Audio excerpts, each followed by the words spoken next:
Yogena chittasya padena vacham malam sharirasya cha vaidyakena yopakurotam pravaram muninam padanjalim pranjaliranatosmi stuve padanjalim vyasam shankaram cha munitrayam katra sutrasya bhashasya kramat vivaranasya cha. So we were discussing in the previous sutra, we were discussing this important topic of Savitarka Samapatti. Tatra Shabdartha Jnana Vikalpaihi Sankirna Savitarka Samapatti. So Patanjali says that normally in all our cognitive activities, Shabda Artha and Jnana, a word, its meaning and our knowledge, they all get mixed up. So we only get particularized knowledge of things. Now in yogic tradition, there is a transcendental way of knowing things, non-particularized. Normally, when we come to know of a definite object, we focus on that object, and there is simultaneously an element of excluding everything else. That's why we are able to cognize something for the time being. Because our cognition is intimately connected to the particular word which implies that object, and the object itself, and also the knowledge that we have of that object by associating the word with the object. This is called a particularized knowledge. Now you will find in Vedanta also, when we go beyond the normal limitations of the mind, you will be able to transcend, expand our vision of cognition.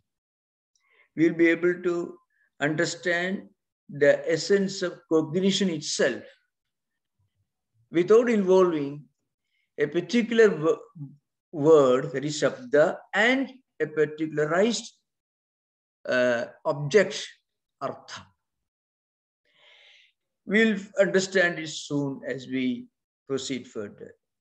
In fact, this is the beginning, this is the beginning of the ascent towards higher transcendental cognition, understanding. That is when we transcend the limitations of the mind. This is an important point. Remember, very often we know, we read about some great spiritual persons endowed with the superhuman ability to understand things. Very often when we talk about a person who knows a lot of things, what we normally mean is that person knows a lot of things about a lot of things, a number of knowledge systems, a number of different areas of information and knowledge and scholarship. That's what we understand. So we have a very numerical way of understanding knowledge. But in yoga and Vedanta, there is an ascent from numerical totality to essential totality. In the Vedanta tradition, you will come across the Sarvavit, Sarvajnani, Sarvajna, all this. The one who knows everything, the one who understands everything. Here, the implication is anyone who understands everything in the particularized areas of knowledge. But it means, suppose you say God knows everything. A simple example. This only example we can take. Suppose we say Isharai Sarvajna, that is Sanskrit. God is all-knowing, omniscient. We use the word. Frequently, we make this mistake of interpreting this word. God knows everything. He knows astronomy, physics, chemistry, mathematics, maybe shipbuilding, everything. That's not an implication. So sarva in Vedanta means the essence, the one from which everything comes, the one which forms the essence of everything. So that's a real implication in Vedanta. So in yoga, we are only trying to understand some aspects of Vedanta. This should be strictly kept in mind. Yoga is relatively a lopsided system compared to Vedanta. But the importance of yoga is it comes down to you to the level of your mind. It comes down to our level of the mind. And then it also analyzes the mysteries of human mind, its workings, the emotions and feelings, the world of ideas, emotions and feelings. We get a clear picture of what we normally cannot understand by reading or by listening to. We turn the attention inward into the world of our own mind. And then we understand how our emotions and feelings and aptitudes and attitudes work. That's the relevance of Vedanta. So as we evolve and go beyond the triple limitations of particularized knowledge in terms of a definite word and its corresponding object and the knowledge of the particular object, when we go beyond that, we are actually going beyond the limitations of mind as we understand. And when we go beyond the limitations of the mind, then we know everything. That's an important point to remember. The problem before us is we are all prisoners of our own mind. And so long as we are prisoners of our own mind, we are prisoners of our own emotions, our own feelings, our own attitudes, our own particularized forms of knowledge.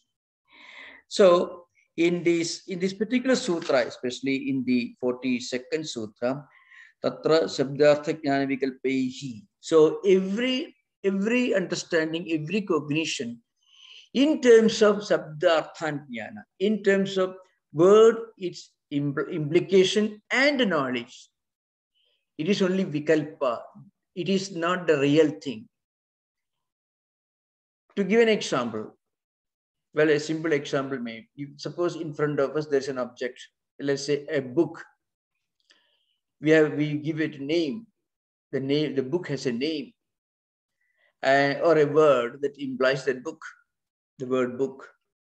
When we use the word, immediately before us there is the object, the book itself. And then our understanding, our knowledge, when we relate that word with the object, these three go together. Now Patanjali tells you that the real object is different. What you see in front of you is only a vikalpa. It has something to do with Buddhism also. Buddhists tell you that our mind is always in a state of perpetual movement. Thoughts and ideas and consciousness flows continuously as a stream. And in front of us, in front of our cognitive faculties, we may see many momentary objects. They pass through this vijnanam, this platform of consciousness. But really, these objects we cognize because we are able to connect our own consciousness with this external object. They are only the shadows of the reality. That's what yoga says. Of course, there's a difference, fundamental difference between Buddhism and yoga. Buddhism doesn't accept the reality of objective world. It could kshanikadabad, everything exists only for one kshana, one split second. Everything is momentary. But yoga philosophers don't say that. But they tell you that what you see in front of you, in terms of word, its implication, and the object, the object and the knowledge that is a result of this association of word and its object, That is only vikalpa, that is only shadow, that is only reality. We get a real understanding of the object when we transcend the triple foundations of Shabda, Artha, and Jnana. So the early stage is called, it is mentioned here, it is Savitarka. When we are still at the level of Shabda, Artha, and Jnana, it is Savitarka Samapatti. When you transcend it, it is Nirvitarka Samapatti. That is the subject of 43rd Sutra that we have discussed today. The 43rd Sutra is Smriti Parishuddho Surupa Shunye Sati is the word is there. Or Surupa Shunya Iva. There is another version of the Yoga Sutra in other books. Iva Arthamatra Nirbhasa Nirvitarka. When memory, Smriti Parishuddho, Smriti means memory. Parishuddhi means purity. When memory becomes pure, it means when memory or chitta becomes completely emptied of vikalpas, of the Shabdartha mixing up, Shabdartha Jnana mixing up, then what happens? Then chitta remains as if it has lost its true nature. The Surupa Shunya means mind loses its true nature, which means you transcend the mind. Mind ceases to be mind.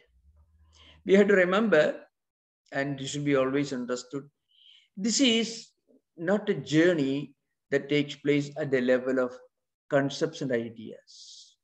We should never imagine to practice this through meditation. It can be very dangerous. So we are discussing a text which makes it clear that it is something that happens as a result of our own spiritual journey, our own spiritual practices. So one should not try to get rid of memories. Very dangerous. One should not deliberately try. It is only a state of yoga practice that you'd achieve through your own spiritual evolution. Just as, you know, if you just imagine that you have got a PhD in physics or in astrology, you don't become a scholar in physics or astrology. Just by imagining that you have got a big degree, you don't, or just because you become an expert in, let us say, suppose you imagine you imagine that you are become an expert in running an aircraft, a pilot, you don't become that. For that, you have to study, you have to undergo training, several years of training, experience under great experts. Then only you actually become a proficient person, an expert in that chosen area. So also music, you have to practice for decades. It's a matter of lifelong practice. Then only you become a musician. Just by saying that or by reading about a great musician, his life or experiences, you don't become musicians. Like that, just reading the sutra immediately, I also would like to transcend my mind. It's very dangerous. One should never attempt that. It's an important thing. The first step for every human being is to have some good memories, good ideas, good thought currents in our mind.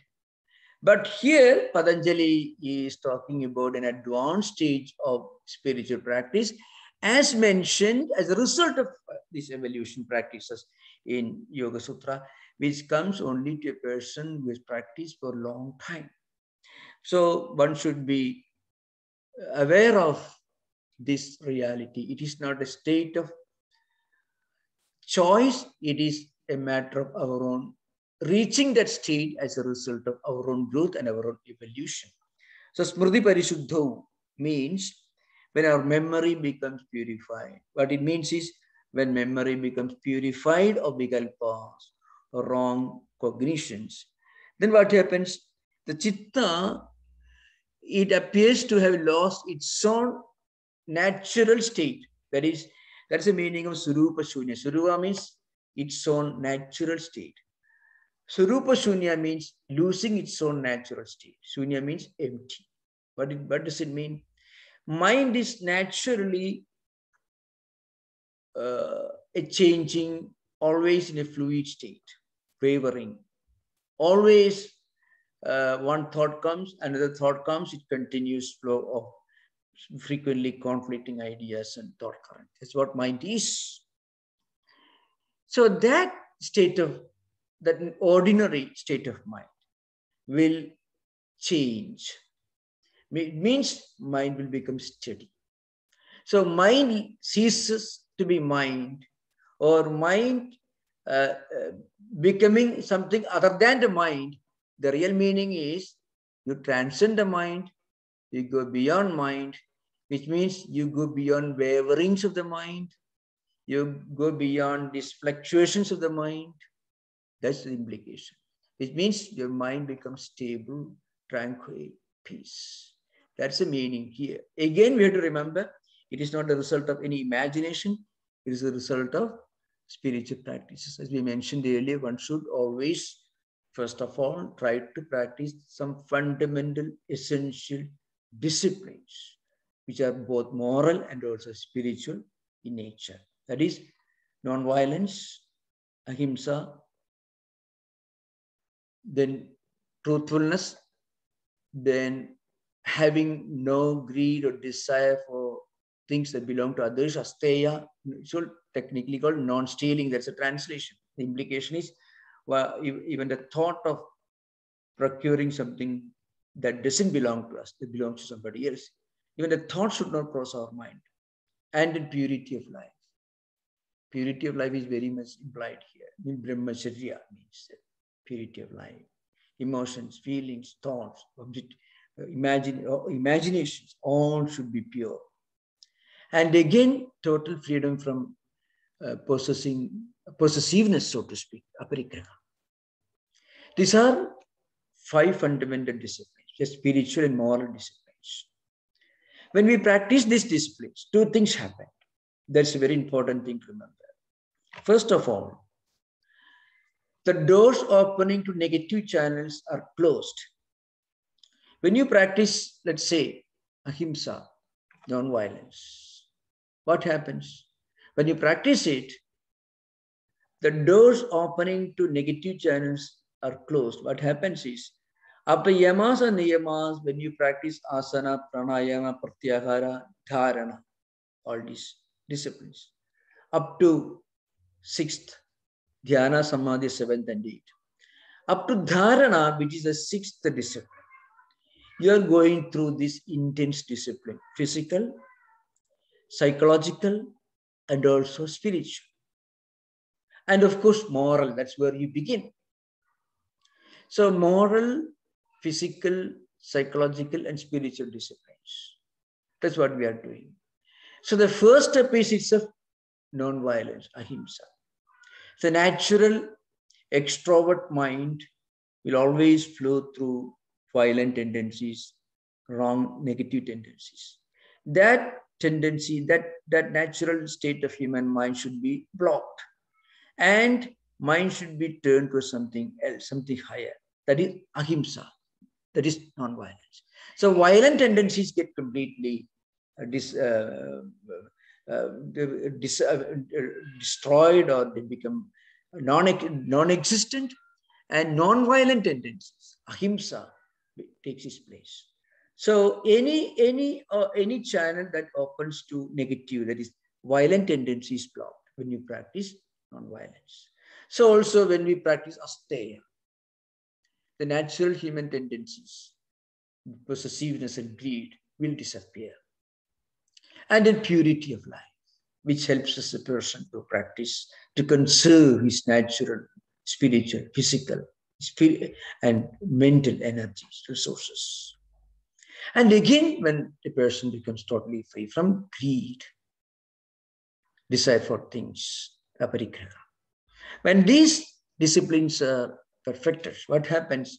All the channels opening to negative nerve currents get completely closed. And then you experience this sauja, sandosha, tapaswagya, this is niyamas. Then purity, inner purity, outer purity, contentment, then kind of deep-rooted sense of kind of inner fulfillment. And also good concentration, tapa. Then also a natural interest in reading, listening to, higher ideas, feeding our mind with good thoughts, holy thoughts, spiritually edifying thoughts. Swadhyaya. And again, Ishvara Pranidhana, a sense of surrender.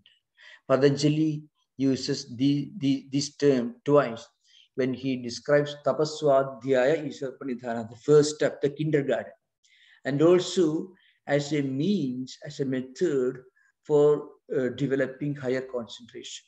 Ishvara Pranidhana Dva, twice he uses.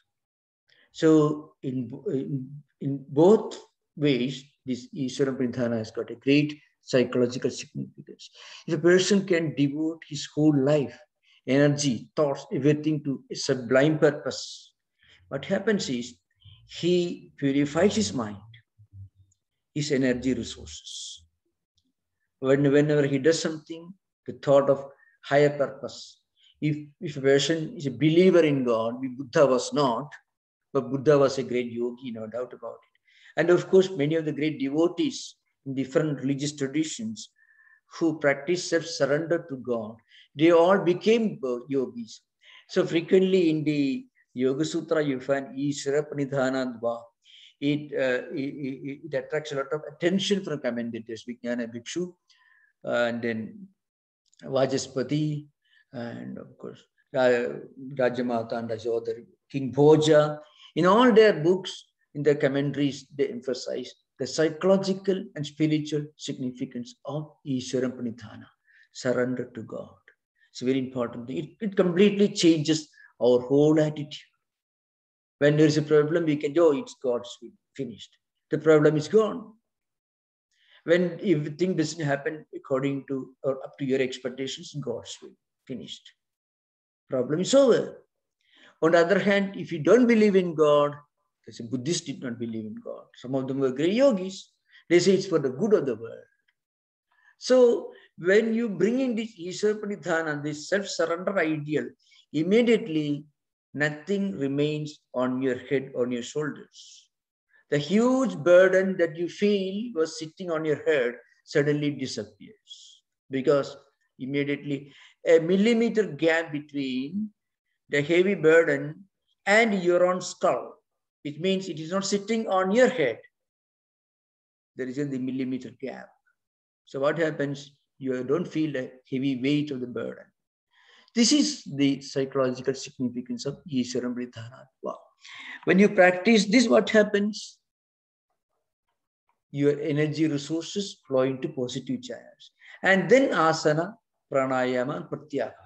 All these produce tremendous energy resources. We should remember, at the grossest level, when a person practices some kinds of pranayama, let's say the Shirshasana makes a person very energetic, Sarvangasana makes a person very energetic, Siddhasana makes a person very energetic, because they're all closely linked to the nerve currents, one way or other.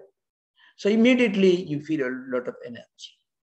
So before we actually get perfection in these physical forms, some amount of yama and niyama disciplines are important. And then pranayama, it is a big dynamo of energy. When a person practices some important pranayama techniques, immediately he will generate a lot of heat within, and a lot of physical nervous energy, which immediately manifests as mental energy. So before you do that, you should have already closed all the wrong channels, wrong doors, opening to wrong channels. Close the door, then it will flow in the right channel, to the right channel. If a person practices tremendous pranayama, and if he is not fully establishing freedom from greed, both aparigraha and asteya are linked to greed. So when you practice aparigraha and asteya, two yamas, and then you practice asana and pranayama, what happens? The surplus energy will not make you hyperactive. It will flow in the right direction. You will feel more enthusiasm, more calmness, more quietude, more peace and tranquility within. After that comes, after pranayama, pratyahara. When you withdraw your mind, focus from external objects, withdraw it to yourself. Then also the outflow of energy towards negative channels should be properly controlled or closed. Otherwise, when you withdraw your attention, your focus from external objects, attention is drawn inward. But before you turn your attention inward, before turning the mind away from external objects, you should have a good focus towards which mind should be turned. And that's possible only when we practice yamas and niyamas properly. This is a very important thing. And dharana also is a higher meditation technique. Dharana should be practiced only after one is fully established in yamas and niyamas. So, and then only comes dhyana. So the point is, when you reach this state of nirvitarka samapatti, what happens is, all the negative channels are closed. And the energy produced by practice of yama, niyama, asana, pranayama, pratyahara, and dharana, they're all flowing in the right channel. Right channel means we become more sattvic. Our memories become pure. Memories become sublime. When memories become sublime, what really happens is all the vikalpas, all the false, inaccurate cognitions disappear. Then memory becomes purified of vikalpa. That is smriti parishuddhi. But before trying to obtain the purity of memories, we should develop good memories. And this is a very important point, remember.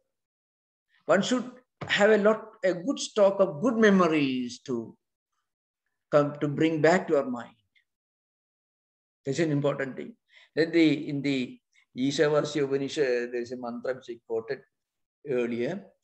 Om Kradosmara, Kradamsmara, Kradosmara, Kradamsmara.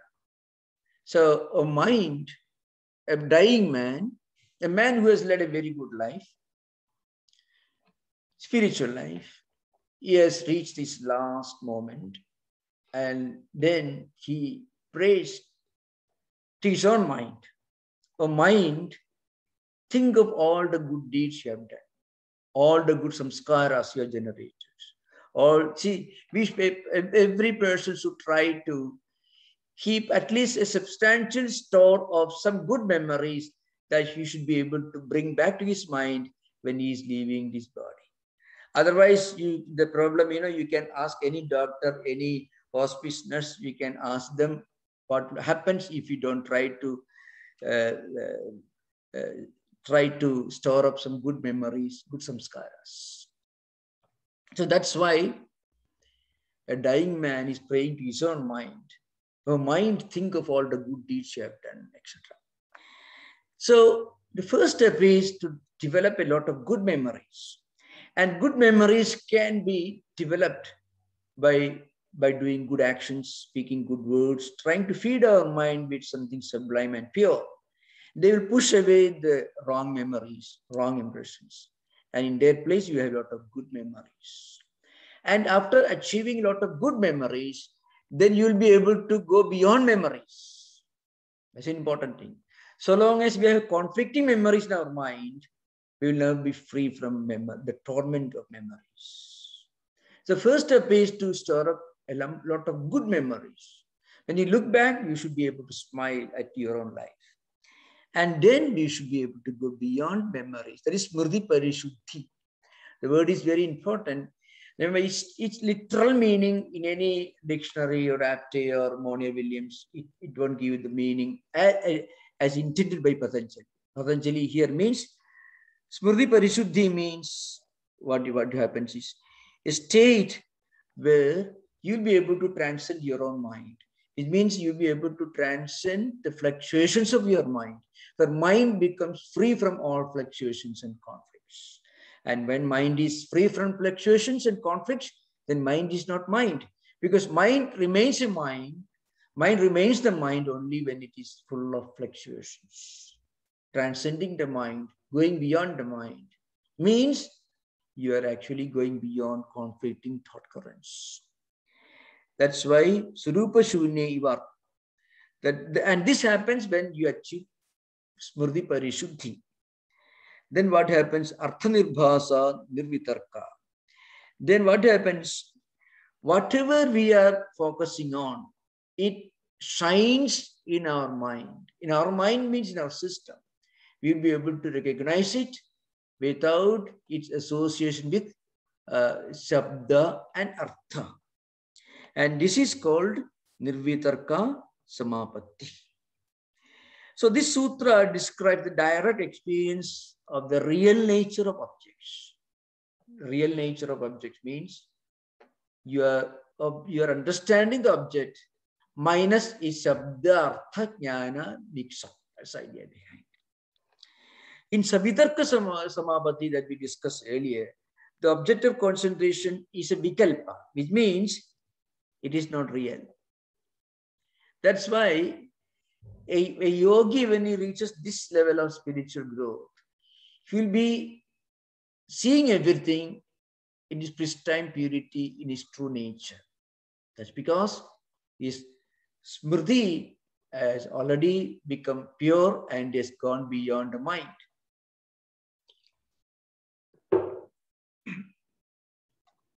In Nirvitarka Samapatti, in other words, the real nature is revealed.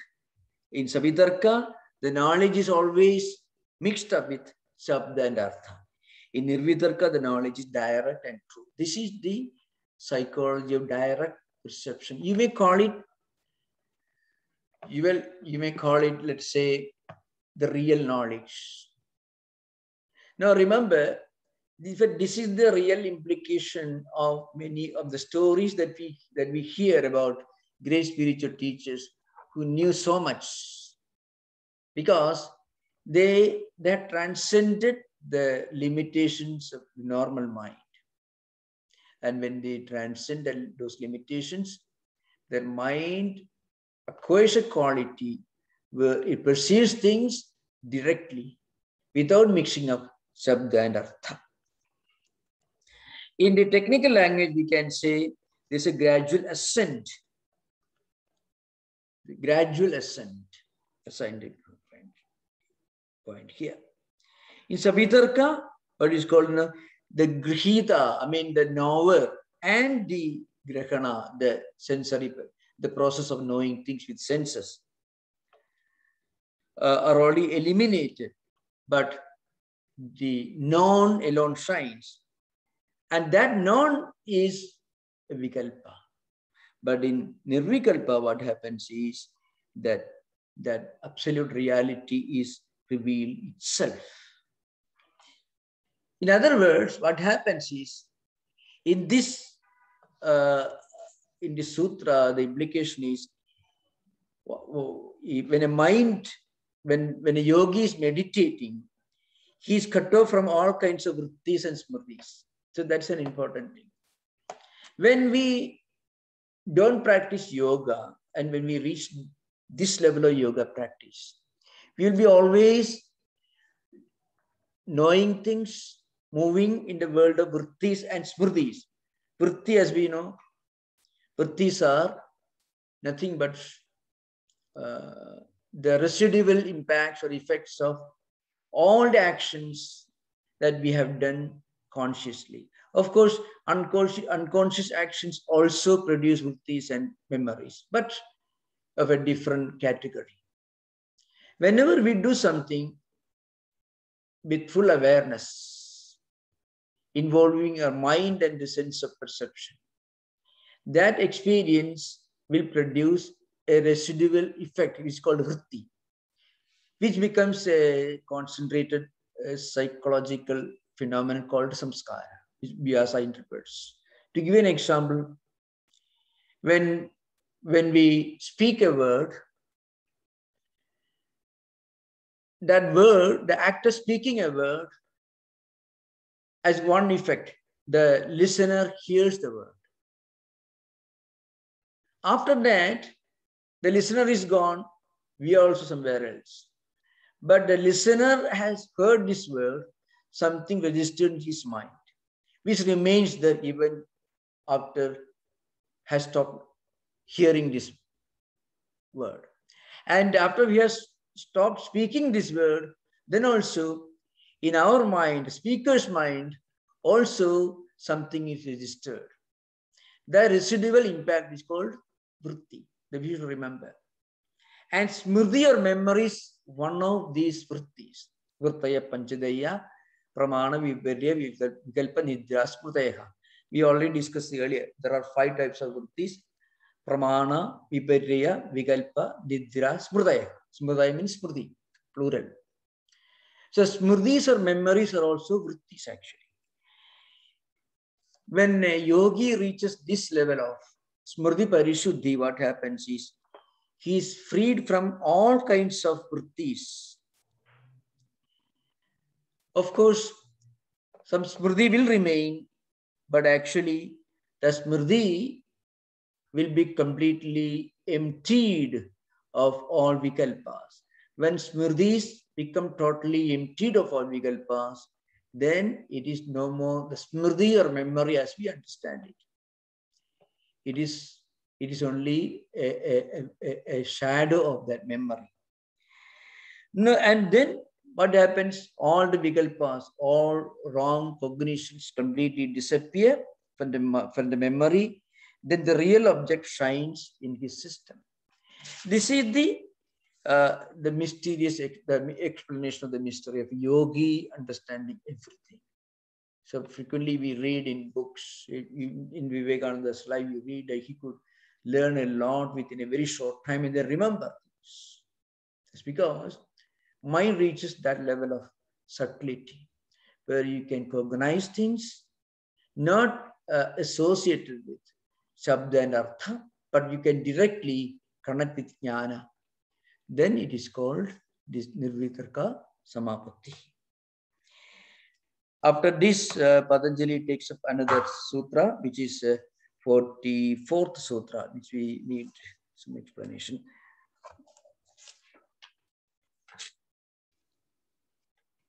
Etaya eva sabichara nirvichara cha sukshma vishaya vyakhyata. The sutra. Etaya eva. That means we already discussed the savitarka and nirvitarka samapatti. We have already finished discussion on subtle principles, tanmatras, indriyas, etc. And this is just a summing up of this particular subject that we discussed now. Next one is 45th sutra. Sukshma vishayatvam cha alinga paryavasanam. Sukshma vishayatvam. It means, so alinga paryavasanam, that particular word we are already used earlier in the Samadhipada, but right now we will discuss again.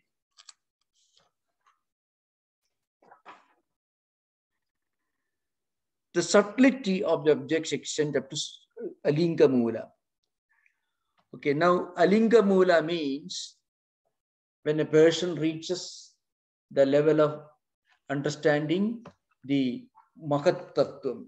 Mahat, alinga paryavasana means when you reach when through pariprasava, through involution, through this return journey from the gross to subtle, when you reach this level of your recognition or your identity with Purusha, then at that stage, these differences, these fluctuations have no place. That's the meaning here. Now the question arises, is there something division, some kind of a division between Sananda, Nirananda, and Sasmida, Niraspida? All this, we discussed this earlier. It means this experience with kind of inner bliss and without inner bliss, and experience with a sense of identity, aham identity, and without aham identity.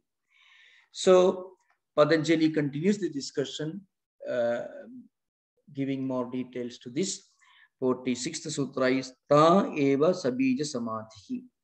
All days that we discussed so far, they constitute sabija samadhi. That means what we discuss now is sabija samadhi. Sabija samadhi here means the penultimate state before nirbija samadhi. Nirbija samadhi, nirvikalpa samadhi, the highest state. Before that, we reach a point where all memories, all vrittis, all vasanas become that turned into some kind of a pure resemblance of Vrittis and Smritis. For example, it's called, Dagdha Bija Nyaya, means something resembling burnt or fried seeds. When we reach this state, our samskaras and vrittis, some of them may be there, but they are really not samskaras and vrittis. They become non-functional. Until we transcend vrittis and smritis and samskaras, there will be no spiritual progress, there will be no transcending the mind. When we transcend the mind through this smriti parishuddhi, when we reach the state, we are actually reaching a state where we have turned our own samskaras into burnt seed. A seed, when it is fresh, and if you put in a fertile soil, it will sprout, it becomes a tree. But suppose you burn the seed, or you fry the seed, or make the seed non-functional for all practical purposes, then the seed, even if you sow in fertile soil, it cannot sprout. It will not grow. It cannot become a tree. The reason is it is actually no more seed. Like that, when we reach this state of nirvitarka samapatti, we have practically turned our samskaras into burnt seed. For all practical purposes, his life will continue. Of course, this also agrees with Vedanta. In Vedanta, for example, when you reach this state of Jivan Mukta state, which is of course technically more advanced than the state we are discussing, still it can be explained giving that, taking as an example. When you reach a state of this Jivan Mukta state, but completely liberated, physically you will be living, doing your duties, doing your work, but it is only like the continuation of a momentum. Just as when you shoot an arrow, the arrow has left the bow, and the arrow will stop only when its velocity is completely extinguished. When it hits a target, it will fall down. Till that point, it will continue its flight, depending upon the velocity, the force with which the arrow is released. Like that, when a person reaches this state of transcending the mind, his actions will continue. But the point is, it will be just like the continuation of the momentum, like the arrow in his flight path. All the samskaras and vrittis and impressions will be there in his mind, but they will not affect him, they will not have any impact on him. That state is called Sabija Samadhi. So something is there as if it's like a seed, but the seed is completely burned. It will not sprout. Ta eva Sabija Samadhi. All these constitutes Sabija Samadhis. According to Vyasa, the four Samadhis described in the previous sutra, Savitarka, Nirvitarka, Savichara, Nirvichara, they all constitute Sabija Samadhis. So this is an important point, remember. Of course, Vyasa is the one who actually wrote commentaries on this. That means, of course, there are different views according to different authors. Vyasa is one view, Bhoja is another view. Bhoja was a great king who wrote this commentary, Raja Martanda, famous commentary, and also Bhoja Vritti, a smaller book. So Bhoja says, this particular bija actually means a kind of a point of support for the person to do things. So sabija means saka bijena alambanena vartate iti sabija the samprajnata samadhi. So I mean, in all these forms of concentrations, samapatis, the mind has some external support. But then it will not be affected by the samskaras smrtis and vrittis of the past. So this is the important thing. And then in the 47th sutra, Nirvichara Vaisharadye Adhyatma Prasada. This is an important sutra which refers to the ultimate purpose or goal or the benefit of these practices. It says, on the attainment of this clarity, that we experience Nirvichara Samapatti. That means Nirvichare Vaisharadhi Adhyatma Prasada. What happens is your mind attains a kind of clarity. That clarity is so sublime that the inner Atman will shine forth. The Nirvichare Vaisharadhi Adhyatma Prasada. So when you reach this Nirvitarka Samavati, what happens is total clarity of mind. So again, the used is here, mind is used here. But that mind of a yogi who has reached this state is not a mind of the ordinary person. The ordinary person's mind is full of vrittis, vasanas, samskaras, waverings, fluctuations, confusions, and conflicts, because his mind connects with everything that happens around him. Mind flows towards different objects through eyes. You see something, and that visual object produces big volcanic force in your mind, mental system, and mind is disturbed. You hear something, the hearing also becomes a source of trouble to the mind. So also you smell something, you touch something, and also you taste something. All these can have their impact on the mind. So mind is never clear or clean. So it's always in a state of fluctuation, conflicts, this or that. Sankalpa Vikalpatmika Antakarna Vritti is the definition of mind. Mind is nothing but a vritti functioning as one thought and counter thought, like a pendulum moving from one end to the other end. When a person reaches this state of Nirvitarka Samadhi that we described till now, till 46th Sutra, Patanjali says, then you attain a kind of clarity, inner purity. And that is the highest result, and then Atman manifests itself. In actual life, this Adhyatma Prasada can be connected, can be explained. We can relate in our own life. I explained this journey.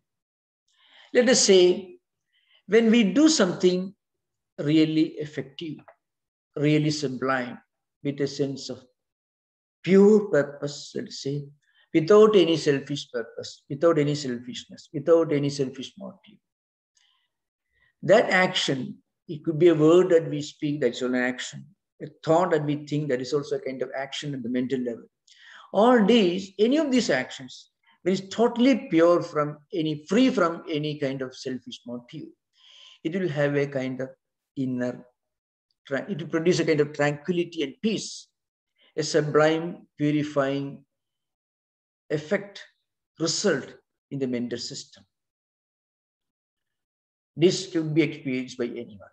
Any noble deed, any noble thought, any noble word for any normal person will have a positive, kind of tranquilizing effect or healing effect on the mental system. That is actually the beginning of this journey at the level of yoga practice. That is actually an example of Kriya Yoga. Kriya Yoga is the first sutra, Tapaswadhyaya Isha Pradhana, Kriya Yoga. Vajaspati and other commentators, they include Karma Yoga, Bhakti Yoga, all these in the category of Kriya Yoga. So any noble act, any noble thought, any noble word will have a positive, purifying effect on the mind. That is actually a small, tiny fraction of this Adhyatma Prasada mentioned in this 47th Sutra. Of course, real Adhyatma Prasada comes much later. But to give an idea of what it means in our life, we can see in our own experience. Whenever we do something with a noble purpose, or let's say without any selfish purpose, it could be with a noble purpose, or it could be without any selfish purpose, that action will produce a kind of inner tranquility and peace.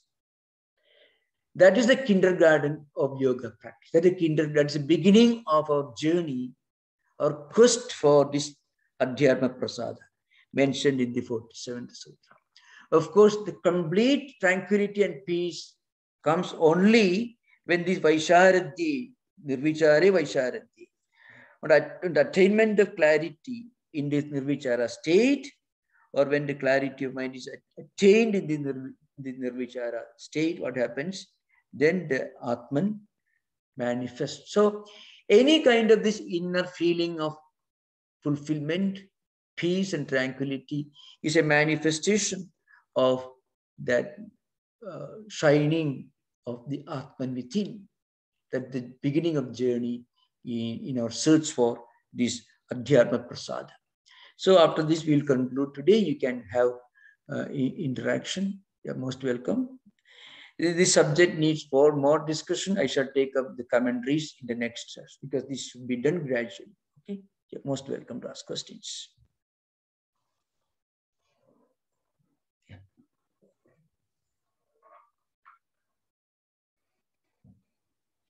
Maharaj, I have a question. Yeah. So Nirvitarka Samapatti. Yeah. There you mentioned that, I mean, it is defined as I understand that if you concentrate on an object, then you get the inner meaning, not the meaning which is described in everyday language. Now the question is that if you concentrate on a banana or a mango, now these two are different things.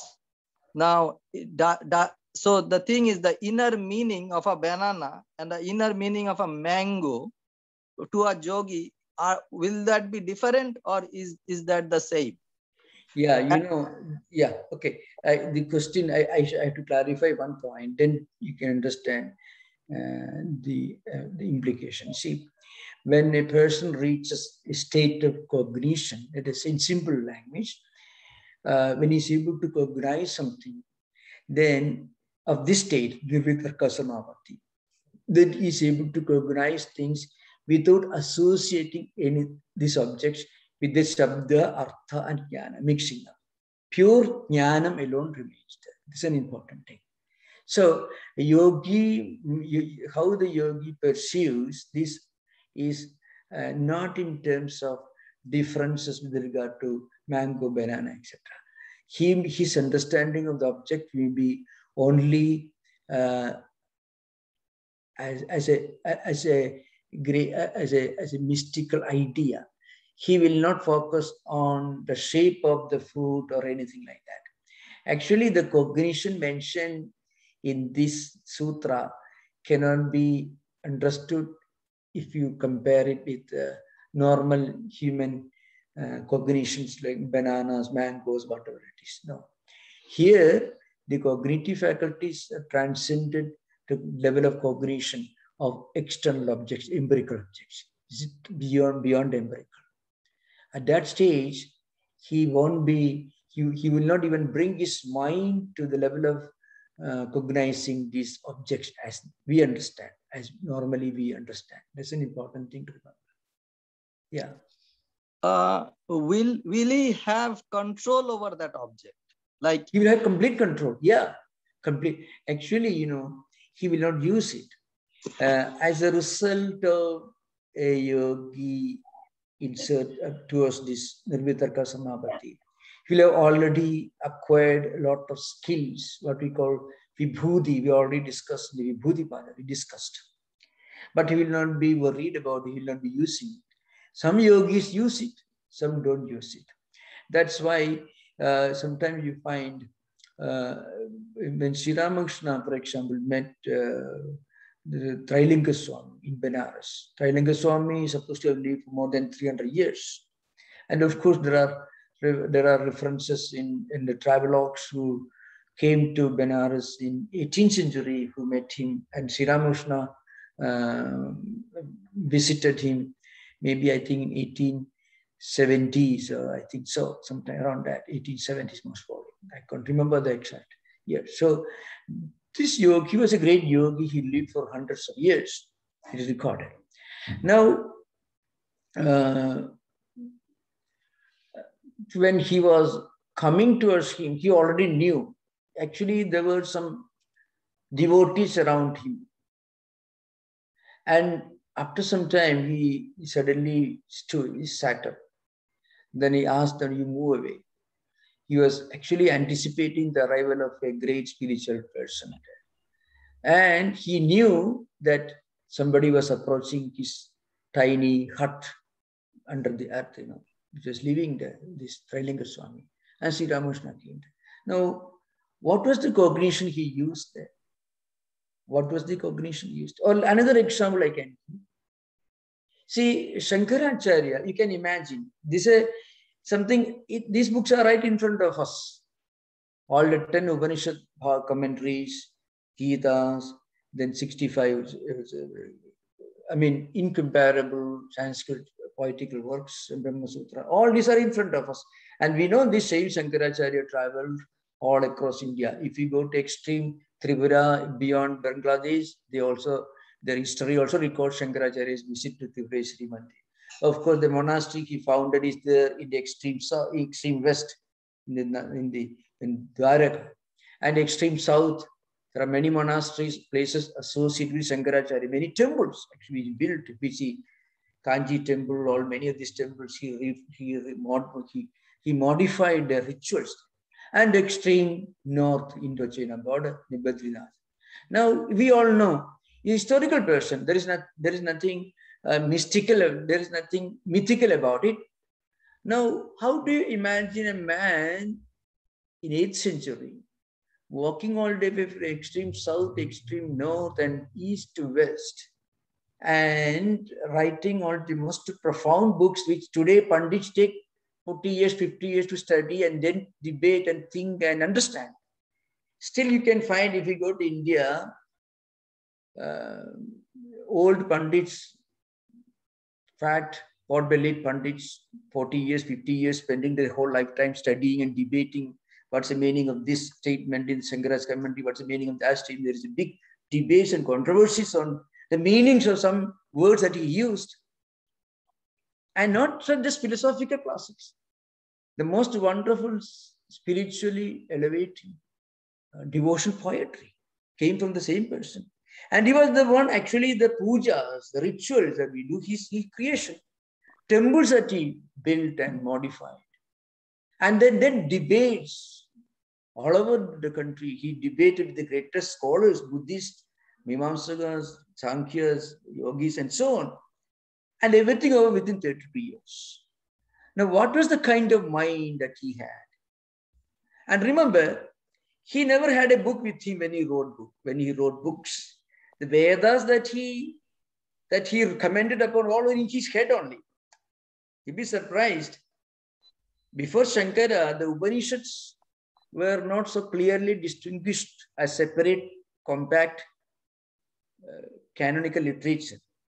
He studied the entire Vedas in their bulk and put in his head, and then he remembered them all, wrote commentaries, and those commentaries actually became the first classification. But the line of demarcation between Brahmanas and Aranyakas and the Upanishads and Samhitas, it was he who did it. So what was the kind of head he had? What was the kind of cognition that he was using? Imagine. And everything over in 32 years. And he finished all the books. Whatever books you are reading today, he finished before he left his 12th grade. Or he was younger than many of the 11th grade, 10th grade students today, 9th grade students. Now, what was the kind of cognition he was using? But I say, so it is not the numerical totality, the essential totality. If a person reaches that kind of cognition, he doesn't use his ability to understand, analyze. He employs those abilities and faculties not the normal way we do. Even Swami Vivekananda, in one context, I can give an example, Swamiji's life. Somebody asked Swamiji in an informal conversation when he was traveling in Europe, Swamiji, how did he read books? He read vertically, not horizontally. Actually, when you read a book from left to right, you read the whole sentence, then you try to connect words and meaning. But Swamiji his eyes just moved from top to the left, top to the bottom, and he remembered. So the point is, what was the kind of mind that Shankaracharya had? These original commentaries. Still, people are fighting over what he wrote. Ramanujan, Madhva, Vallabha, Nimbarka, and of course, Chaitanya, all of them were trying to follow what he wrote. They either agreed with him or disagreed with him, but they could not cross over him. Now, what was the kind of Shankara had? The mind. It's not the mind as we understand it. Again, when we try to understand this, we are trying to analyze things from our point, our perspective, where we stand. It's an important thing to remember. So what I mean to say is, it is, I know when the people in modern times, they may think all mythical things. It may appear to be mythical, but even modern times we had people, I don't compare them with Shankaracharya or anybody, but still we had great men who did great things, magnificent things, original things. Even Jesus Christ, only very short lifespan of time. So how did you just imagine the impact of the Sermon on the Mount for 2000 years influenced humanity, human civilization? So where do you place them, and how do you try to understand the way their minds worked? So we had this problem, we should remember. We are trying to understand things which are really beyond our present available tools of understanding. It's an important thing. So that's why when a person reaches that level of Nirvitarka Samadhi, and remember this yoga was practically all the great spiritual teachers of the world were yogis. Yogis mean they were not systematically practiced one after another. When a person really fully gets established in yamas and niyamas, he already becomes a yogi. Remember, it's just like you enter a bus or you enter a flight, a plane that is moving in one direction, your destination, you as good as reached it. So one have to remember, yoga here doesn't necessarily mean Patanjali Yoga Sutra. What Patanjali wrote is an attempt to analyze something that cannot be really analyzed in words, which can only be practiced. That's an important thing.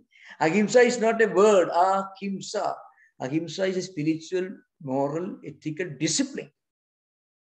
So in whatever culture, whatever tradition, great yogis, great spiritual persons lived, they were all yogis.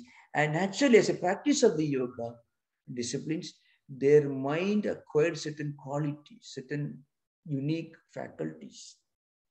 And that gave them a kind of cognitive power, which is beyond understanding in the normal analysis of our, I mean, using our own present tools, available tools today. That's important.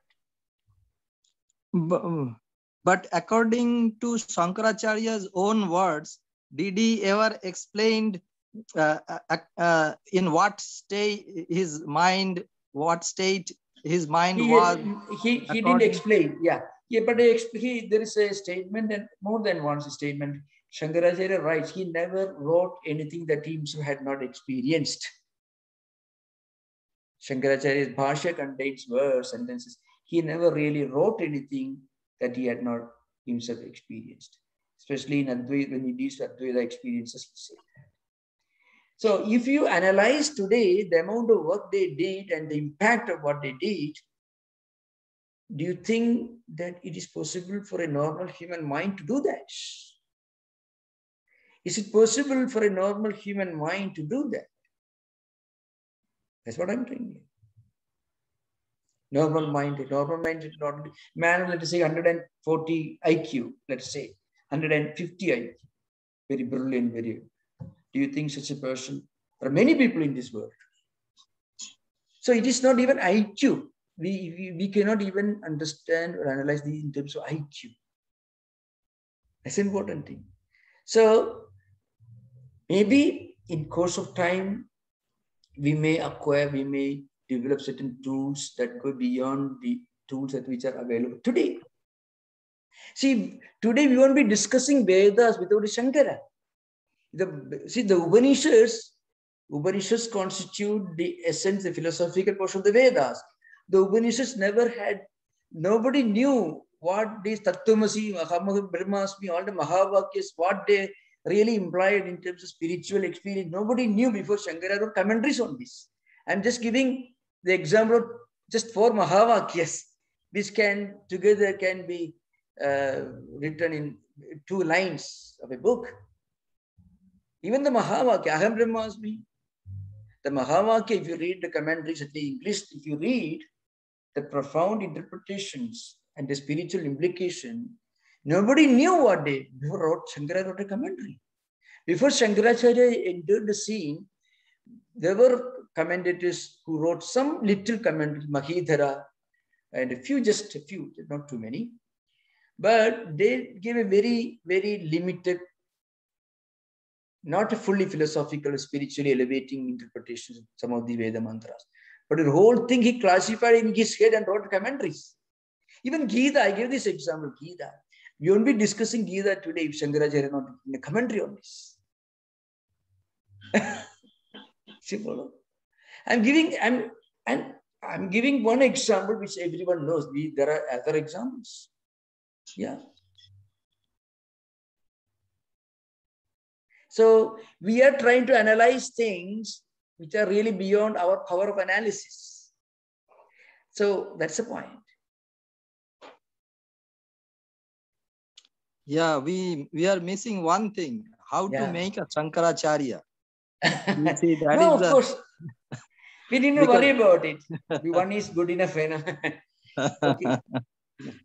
Anyway, so the point is, see, of course, this is true. Like a man like Buddha, his work, because he lived for 80 years, his work continues to inspire. Man like Jesus Christ, work continues. Vivekananda, he lived only 39 years, and we are discussing these great spiritual ideas because of Vivekananda. Even Yoga Sutra that we are discussing right now. Yoga Sutras got the most sensible interpretation from Vivekananda in English language. So it was Swamiji. Swamiji's translation is based on the traditional commentaries that are available then.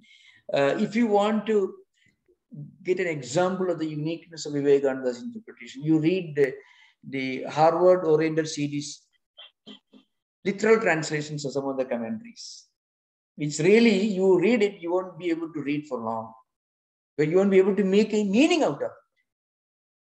When you read Vivekananda, suddenly you will be able to relate it to your own life. You may not be a scholar, but you'll be able to relate it.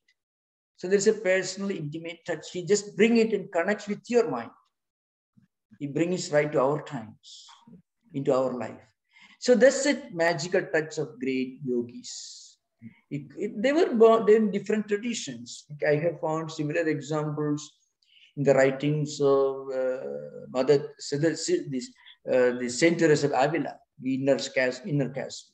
Or as I mentioned very often, Brother Lawrence and in the writings, the great Russian small mystical work, the Way of a Pilgrim, small tiny book. Almost a peasant who was hardly just literate. He wrote in his own language. He wrote something. It's tremendous impact. Much greater impact than many learned theologians. Could have written Latin and Greek, but this humble peasant's writing still inspire people. So you can find many examples. I mean, the language they speak and the level of cognition they had. So if you say if it is miracle or occurred, immediately you will feel terrified. So better don't use that term. You can say, as you evolve in spiritual life, you develop a different mind. A mind of different quality.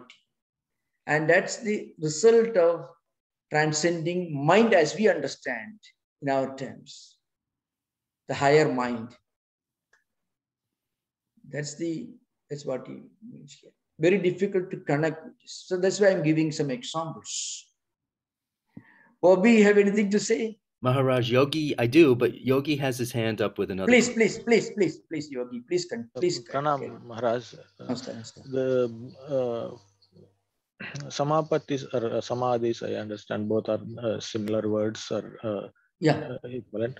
Savichara, Nirvichara, Savitarka, Nirvitarka, Sasmita, Sananda, Nirananda, all these 8 mentioned Samadhis. Are they exclusive to each other or do they overlap?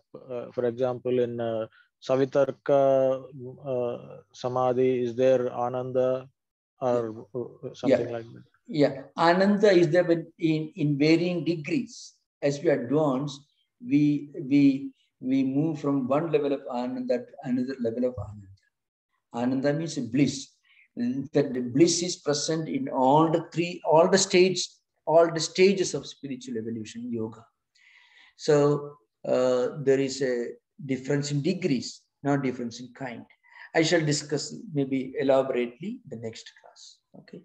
So the simple answer is there is a difference in degrees, but there's no difference in kind. So even when you just start practicing ahimsa, immediately you have a little bit of this ananda. But again, the ananda used, sananda, nirananda used the technical language, then you just got a structured definition and meaning in the context of the particular sutra.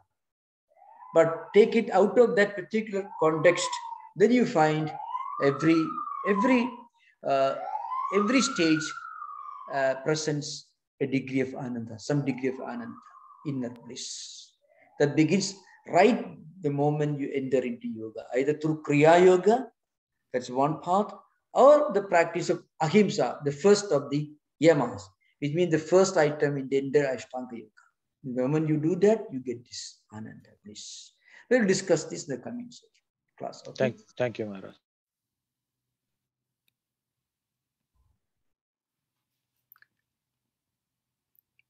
I don't see any other hands up, and I didn't see any on YouTube. So Jag has spoken. There is one. Okay. Go ahead, Jag. Thank you. Swamiji, I'm just trying to understand the difference between the terms vichara and vitarka.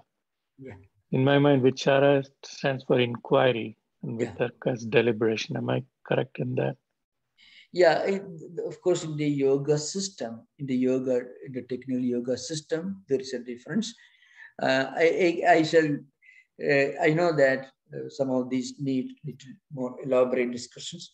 I shall discuss this more elaborately, along with the Sananda Nirananda aspect, the coming sutras. Okay, I will discuss this.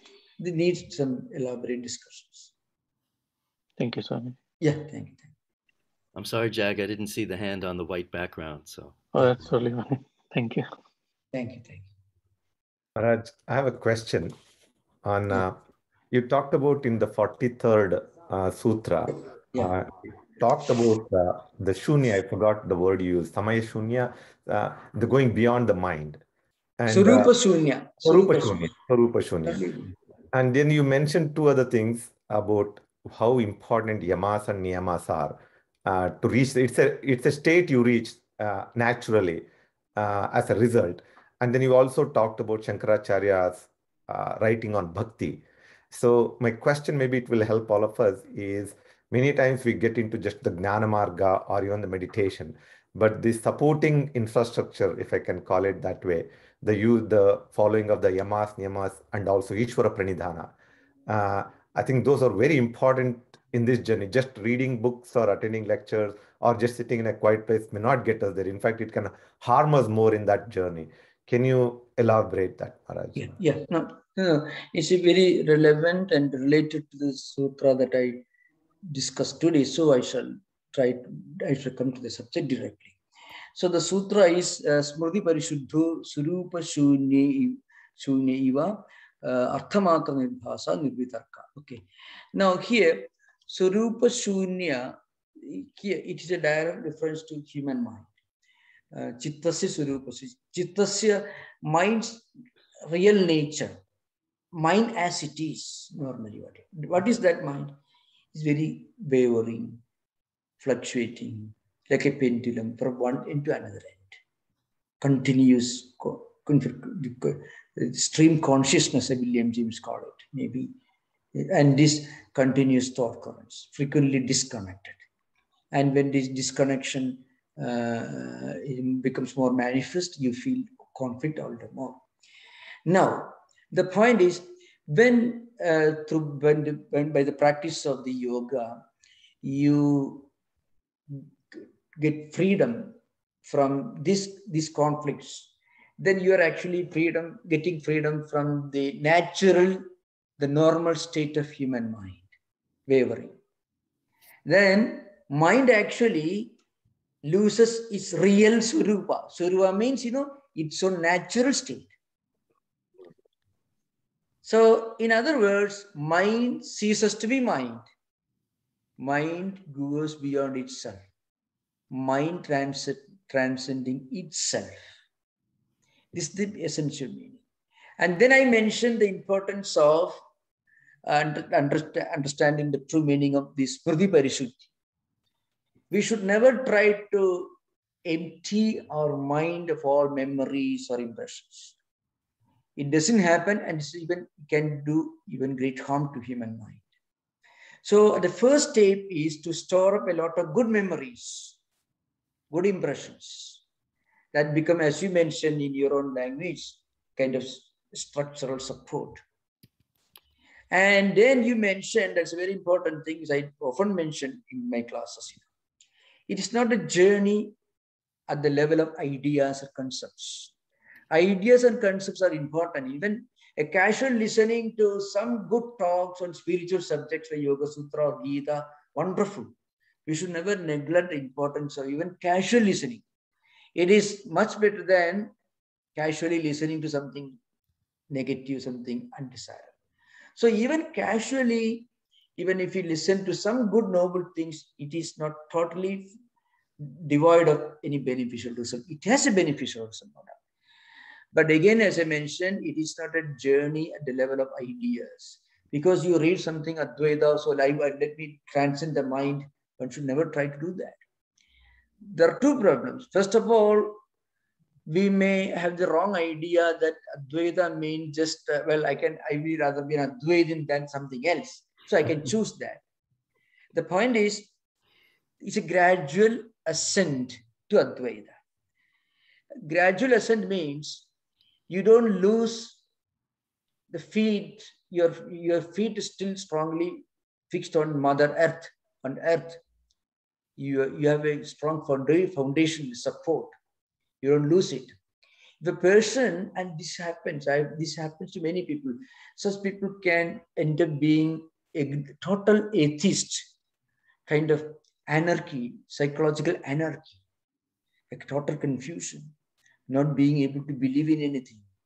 And that can lead to frustration and terrible problems, kind of intellectual anarchy.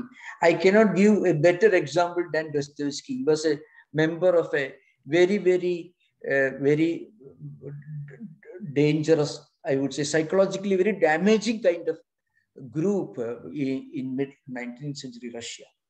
And there are many of that group, actually Belansky, Pushkin, all of them belong to the category. Tolstoy was a great philosopher. He had something with a lot of positive aspect. Yeah. But these people were terrible people, and their life was total chaos. So, because they thought by believing in an idea, they are practicing that idea. When you believe in an idea, you are not necessarily practicing that idea. We often delude ourselves into thinking that when I take an interest in Advaita, I become an Advaitin, so I need not go to temple. Absolutely dangerous, totally dangerous.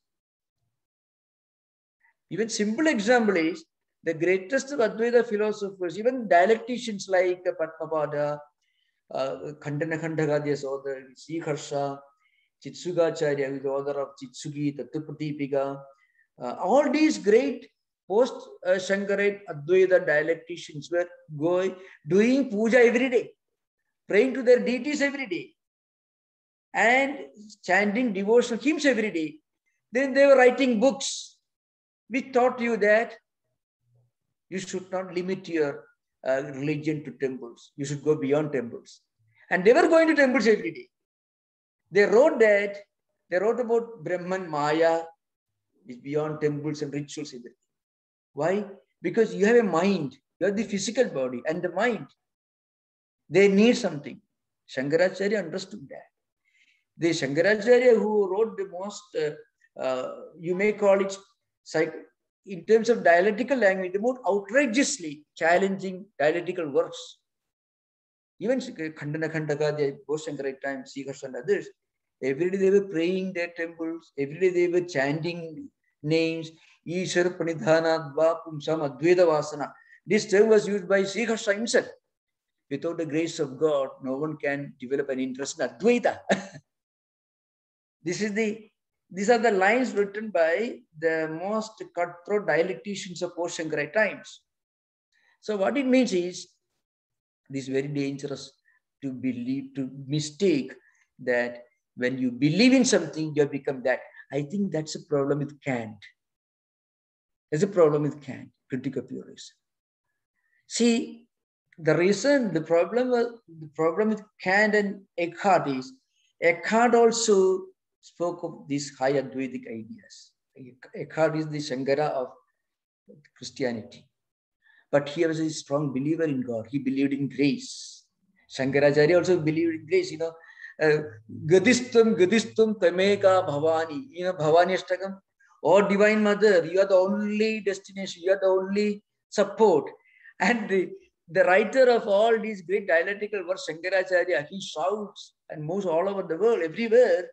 Oh, Divine Mother, you are the only support. That was what Eckhart also did. Look at Kant.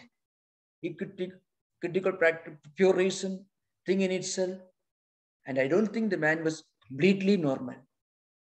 So that's why it is very important. That's why the greatness of Eckhart on the one hand, he was a theologian, but he was a philosopher.